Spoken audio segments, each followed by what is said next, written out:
journalism in the advent of fake news and disinformation in my country. We need to work it out. We need to prove that we are the voice of the people. We are the media. We are the facilitators.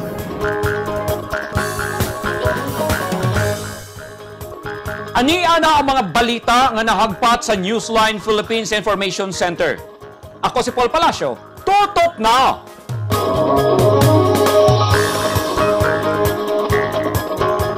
Sa mga headlines, plastic barriers sa mga pampublikong sakyanan, dili na kinahanglan, matud pa sa Department of Transportation. Tag-iya sa apartment nga gipuy-an sa among kaubang reporter nga si Orlando Dondon Dinoy, nagtuong nagakondinar ang kalag ni ini. Ubang lugar sa North Cotabato, nakasinati og pagbaha o pagdahili sa yuta o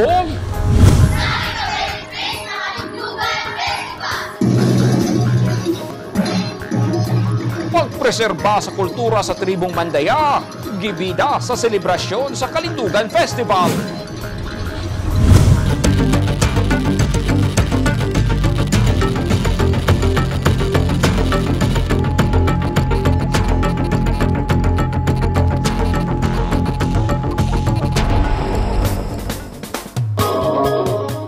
Sa detalye sa atong mga balita, mas naluag-luagan na ang paminsar sa mga driver sa mga pampublikong sakyanan sa Davao City dihang gibakwi sa lokal nga gobyerno ang executive order nga nagmando sa pagmuntar og barrier sa mga pampublikong sakyanan apil na sa mga motorsiklo.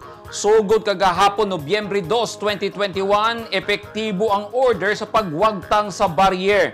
Voluntary na sab ang pagsuot og face shield sa mga pampublikong lugar. Ani ang report. Gitanggal na ni Jason Mercado ang barrier sa iyang jeep na biyaheng Rojas Turil. Kay dili na mandatory ang barrier sa mga sakyanan, human nagpagawa sa Executive Order No. 63 si Mayor Sara Duterte Carpio nga voluntary na lang ang pagmuntar ni ini. Sumala ni Mercado, naluag-luagan ang iyang paminsar kay maduggangan ang iyang pasahero. Lipay may kay nadungagan ang pasahero. So kanya to sir, kailan masakay sa imong jeep sir? Unom lang, unom. Karon kay mga walwalo na siya man. Para sa pasaherong si Prudenson Calatrava, pabor siya nga nai-barrier kay proteksyon sab kini sa ubang pasahero nga musakay og pampublikong sakyanan nga sama niya. Sa karon malipay ko kay para sa mga driver, madungagan na po nilang income karon mga wala na barrier. Pero aside po na nagatanaw po mi sa tuwang health karon kay syempre kailangan itong social distancing sa pagsakay. Pero si Mario Mais, dugay nang nagabiyahe og PUJ. Dihang nabasahan niya ang mando sa pagtanggal sa mga barrier, iyaha dayon kining gituman. Kung kayo kay makakuha namin ba, dako na may income gamay niya. Usa ba na may palitono, makapalit na may kay murag na dungagan na mong ginansya gamay ba. Pero ang closed cab driver nga si Joseph Hinabi, nagpabiling sigurista kay wala gyud niya gitanggal ang barrier sa iyang tricycle. Buot lamang niya nga protektado ang pasahero ug ang iyang pamilya. Kung unsa ilang gusto sa ilang pamalaot sa mutuman na pod misar kay di man may pwede mo supak. Pag mingon sila tanggalon, okay ra pod. Pag mingon sila dili, okay ra pod mi kay epektibo kagahapong adlaw Nobyembre 2, 2021 ang Executive Order No. 63. Pero gipasabot sa City Hall nga gina-encourage gihapon nila ang pagbutang og barrier kay alang-alang kini sa kaayuhan sa tanan. Apil sa gitanggal ang barrier sa motorsiklo. Dili na sab mandatory ang pagsuot og face shield sa mga pampublikong lugar.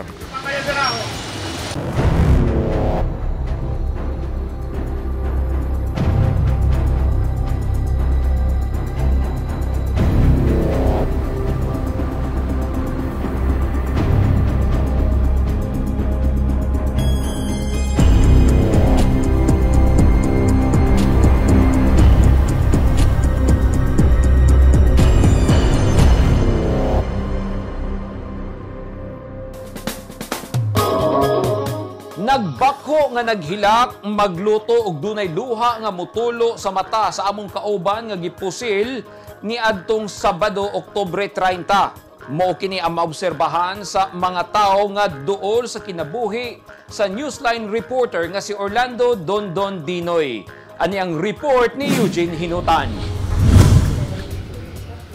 Nagbako og naghilak, mukanta, usahay manglabay og gamit sa kusina. Kini ang nadungog ni Rosinda, ang tag-iya sa grentahang apartment sa among namatay nga kauban nga si Orlando Dondondinoy, sukad kini gipusil patay niadtong Oktubre 30 sulod sa iyang apartment sa Madre Ignacia Street dinhi sa Bansalan, Davao del Sur. Siyam ka tuig nagpuyo si Dinoy sa naisgutang apartment ug naanad na ang tag-iya nga magluto kini ug magkanta panahon sa kagabion.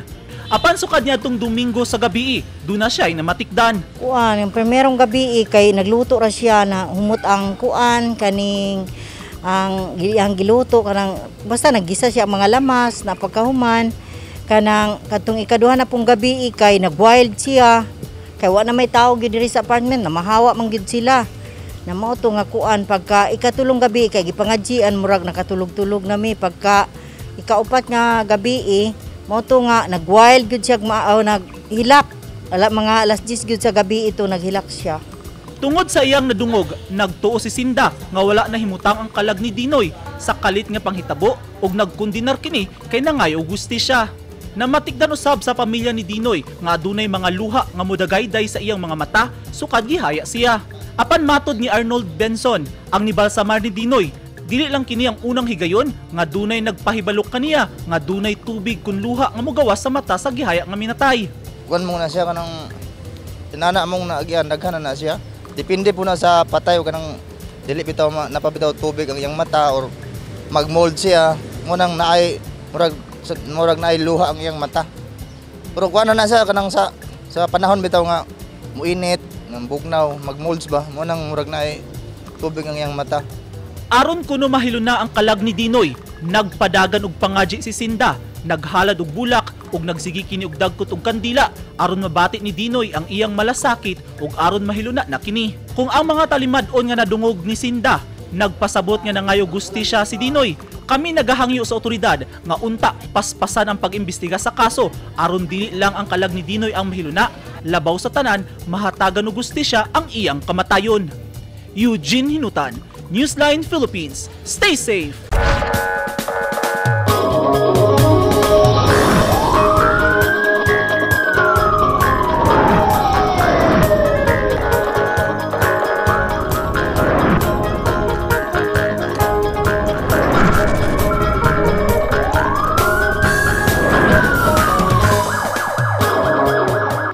Sa sunog ang duha ka managsilingang balay sa Kidapawan City, North Cotabato kagabi. Sa video nga kuha ni Joerlan Ardena Jr., makita ang paglamoy sa dakong kalayo sa balay sa pamilya ni Angelita Hidalgo pasado alas 6 kagabi. Nadamay sab ang silingang balay sa pamilya ni Jessica Berial kinsa ilarasang paryente. Dako na ang kalayo pag-abot sa mga bumbero. Nahurot og kasunog ang balay sa pamilyang Hidalgo samtang partially damaged sab ang balay sa pamilyang Berial. Gibana-banaang mukabat sa 800,000 pesos ang structural damage sa sunog. Kini na ikatulong insidente sa sunog sa syudad sukad ni atong bulan sa Setyembre. Nanawagan karon ang pamilyang nasunugan og hinabang. Labi pa nga wala sila'y nadaw-dawng gamit human sa insidente. We are looking kuandri sa mga angles no sa sunog, sa mga number one is kanang electrical, then sa ilahang kuan pod kay tiyempo man gud ni sa pagluto.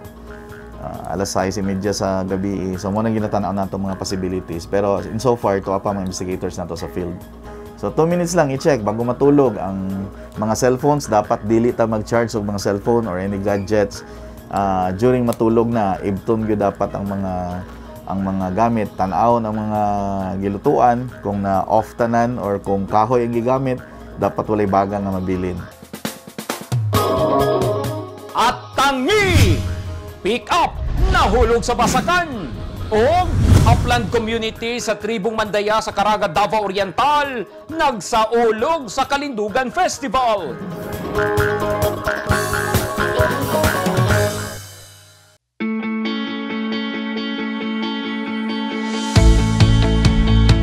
Gusto ba mo og barato ug orihinal nga mga construction supply? Sa kadaghan sa imong pilian, all-in-one ang imong pagpamalit. Tara na sa 3M1 ug T-Square Lumber and Construction Supply. Nahimutang sa daang Mahardika, Lanao ug Dayo Street, Kidapawan City. Parami ng parami ang mga nagiging bagong Lotto Millionaires. Dalawa rito ay multi-million jackpot prizes. Ang 246.08 million pesos sa Ultra Lotto 658 at ang 298.77 million pesos sa Grand Lotto 655. Ang bawat pagtangkilik sa larong may puso ay susi sa pangarap at pagtulong sa kapwa. Thank you with all our hearts. Malay mo, baka ikaw na ang dapuan ng swerte. Ang mga taong dunay mga ginahambin nga mga grabing mga balatian o comorbidity, hilabi na ang mga senior citizen, sila ang mas delikado nga maigo sa coronavirus disease COVID-19. Busa dubling pag-amping ang himuon og tambali ang mga ginahambin nga mga sakit. Ang pagtumar sa Bilonga Gold Herbal Capsule is a food supplement makatabang aron mapunggan nga musamot ang mga balatian. Turmeric uluyang dilaw ang nagunang sagol sa Bilonga Gold. Gisagulan og sodium ascorbate o vitamin C aron mas mulig-on ang immune system. Ang Bilonga Gold Herbal Capsule mapalit sa mga butika.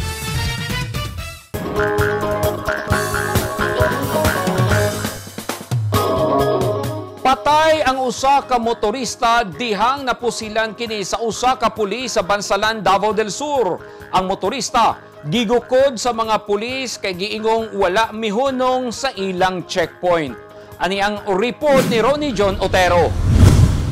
Ana sa restricted custody ang pulis si Police Staff Sergeant Amir An Pindaton human ini napusil ang usa ka lalaking nakamotor nga matud pa wala mihunong sa kinuskusan checkpoint dinhi sa Bansalan, Davao del Sur lampas alas 11 sa tungang gabi, Nobyembre 1. Samtang ang pamilya sa biktima may pasaka na og kasong kriminal batok sa pulis kaganina sa blatter sa Bansalan PNP. Pasado alas 11 sa gabi niadtong Nobyembre 1 napusilan sa sakop sa 2nd Platoon ang biktima nga giilang si Eugene Fortune Baro kay nagpakusog kuno kini og dagan sa iyang motor imbis nga muhunong sa checkpoint. Hinungdan nga gigukod kini sa mga kapulisan. Ang pulis nga si Pindaton sakop sa 2nd Platoon sa Davao del Sur Police Maneuver Force Company.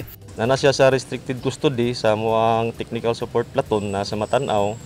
Ready for filing of administrative case against sa nahitabo. Kami giamong gi-uplift ang among alert status sa pag-check sa mga butang gumikan kay naamang goy mga significant nga nahitabo sa atong lugar pagpamatay sa mga media. So among gi-increase ang among alert level. Saysay sa kapulisan, ilahang gipahugta na pagbantay human nga gipusil patay ang among kaubang reporter nga si Orlando Dondondinoy nadtong Oktubre 30 sa sulod sa iyang apartment sa wala pa mailing suspect. Dugang pas kapulisan nga nakita ni Police Staff Sergeant Amir An Pindaton nga mibunlot sa iyang armas gikan sa iyang sling bag. Hinungdan nga giunahan niya kini og naigo sa likod nga bahin sa lawas ni Baro. Hinungdan sa iyang kamatayon. Bisan pa man nga gipailawom na sa alert level 2 ang probinsya sa Davao del Sur, gipahugtan gihapon sa tungkop kwerpos kapulisan ang pagpatuman sa checkpoint gumikan kay nagkadaol na ang election 2022. Lakip na ang pagpatuman gihapon sa hugot nga health protocols sa probinsya sa Davao del Sur.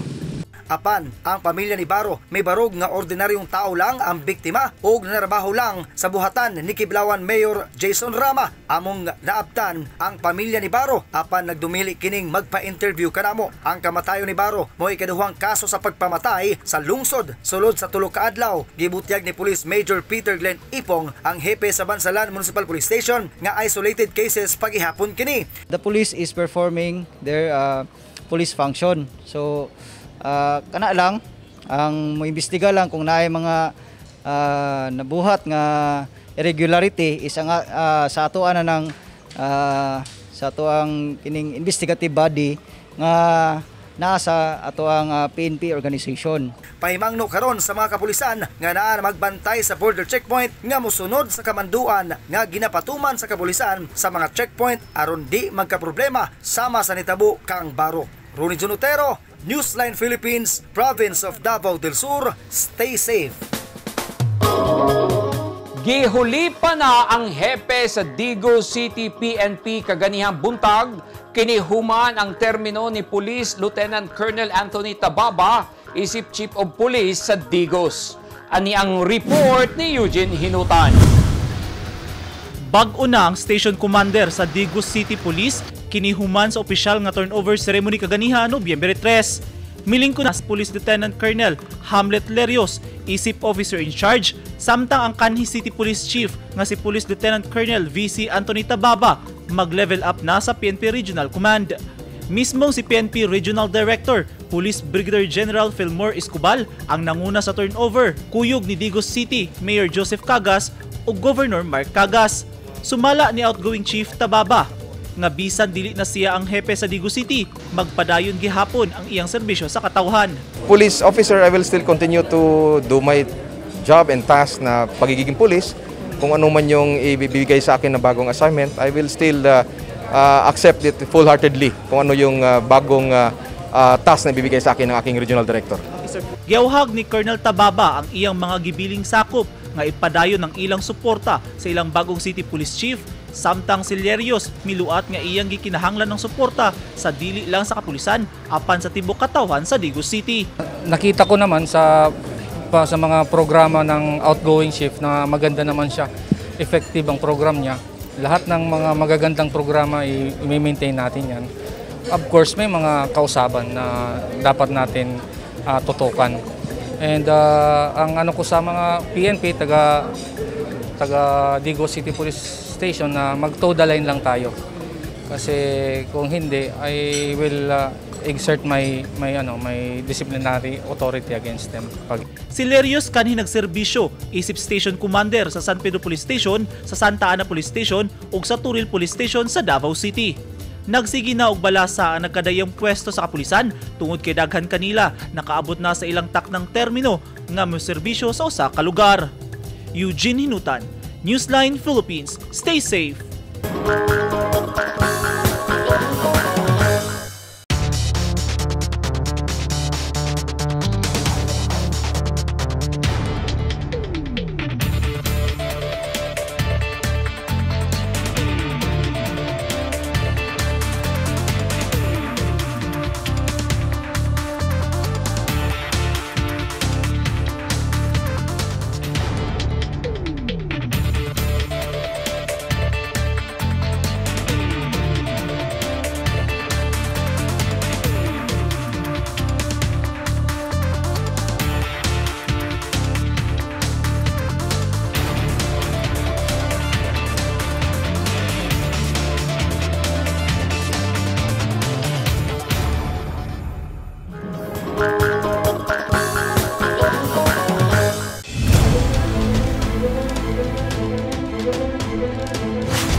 Gibaha ang pipila ka mga lugar sa North Cotabato human na sinati ang kusog nga ulan kagahapon. Natanggong sab ang ubang motorista human mitabon sa dalan ang midahiling yuta ug dagkong bato. Ani ang report ni Lizel Banga. Halos usa ka adlaw nga wala naagian sa mga residente ang spillway sa Barangay Manobo, Magpet, Cotabato kagahapon. Human midako ang tubig sa sapa nga halos nitabo na sa agianan. Kini human masinati ang kusog nga pagbundak sa ulan. Ang ubang mga residente nitabok agi sa tulay nga kamulo pang ginatrabaho. Nasinati sab sa mga residente sa lungsod sa Kabakan ang pagbaha sa public market. Tungod sab sa kusog nga ulan, natabunan sa midahiling yuta ug dakong bato ang dalan sa Barangay Ilomavis, Kidapawan City kagahapon sa hapon. Actually nangyari yan, nagkaroon ng landslide noong Thursday last week. Then, nag-coordinate kami sa mga stakeholders natin. Kasi kami sa DPWs, wala kaming complete equipment pa. So meron kasi isang backbone na malaki, yung problema namin. Hindi kaya ng aming equipment. So we coordinated. Request namin na baka pwede nila yung equipment para maalis yung bato. So buti naman pinahiram tayo ng EDC. Pinahiram na yung bato nila with breaker. Halos 30 minutos nga naghulat ang mga motorista nga mahawanan ang dalan. Basta dugay-dugay lang siya nga kuan landslide dire. Asa may inyong feelings na karon trabaho na na ang dalan? Malipay may kay para makaagi ng mga sakyanan, makaagi po mi ana. Sa una na lisod mi dire kay landslide man guni dire. Kanay god na landslide ni katong paglinog pa sa una. Morning nagkuan sa landslide. Ang karsada na dapugas bato mo na nay gisugdan naman ni og loader na katong kuan na paghuman na ni bundak ang ulan ni landslide na pod. Ang nasinating kusog nga ulan kagahapon, epekto sa shoreline kung gitawag nga frontal system nga miapekto sa Visayas ug Mindanao. Karong adlaw nakasinati og patak-patak nga pag-ulan ang Zamboanga del Norte ug Misamis Occidental tungod sa low pressure area. Samtang mapanganuron nga dunay panalagsang ulansab sa ubang parte sa Mindanao tungod sa localized thunderstorm. Lizelle Anyon Banga, Newsline Philippines, Province of Cotabato. Stay safe.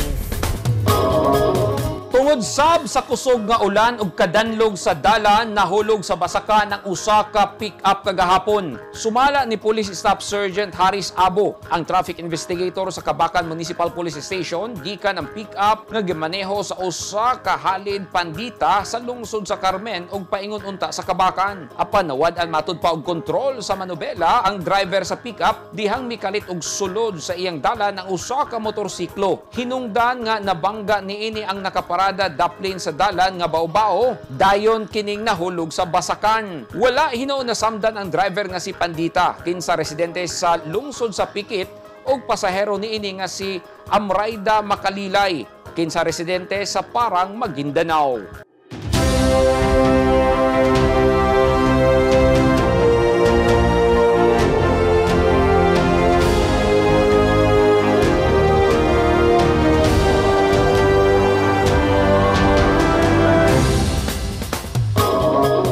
This portion is brought to you by Toyota.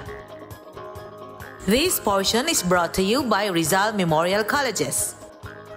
Taliwala sa hagit sa pandemya ug hagit sa pagpanalipod sa kinaiyahan nga ilang gikonsiderang paraiso, gisaulog sa mga sakop sa tribong Mandaya sa Sitio Sangab, Barangay Pichon, Caraga, Davao Oriental niadtong Sabado, Oktubre 30 ang ika-23 nga Kalindugan Festival. Ani ang report ni Nicole Lopez. Sadya o colorful ay ika-23 na kasulugan sa Kalindugan Festival didto sa Sitio Sangab, Barangay Pichon, Caraga, Davao Oriental niadtong Sabado.